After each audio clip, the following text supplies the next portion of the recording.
శ్రమల యందు ఓర్పు, పట్టుదల కలిగిన ప్రార్థన, ఇవి మనల్ని దేవునికి సమీపంగా చేస్తాయి. శ్రమల్లో కొన్నిసార్లు కృంగిపోతాం, బలహీనమైన పడతాం. అయితే వీటిలో మన జీవితాల్లో మార్పులోనికి రావాలి. దేవునిపైన ఆధారపడి మన జీవితాన్ని మార్చేస్తాయి. మన పేదరికాన్ని మారుస్తాయి, మన అనారోగ్యాన్ని మారుస్తాయి, మన మీద ఉన్న శత్రు బాధలన్నీ పోతాయి. ఇవన్నీ కూడా కేవలం ప్రార్థన యొక్క సాధన.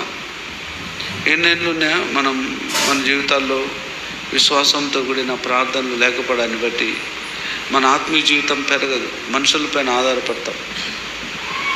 మనుషులపైన మనం ఆధారపడే కొలది మన జీవితాల్లో ఏమీ పొందలేము. దేవునిపైన పడేది మనం చిన్న చిన్న ప్రార్థనల ద్వారా, క్రమక్రమమైన విశ్వాసం ద్వారా మన హృదయంలో మార్పు జరగాలి.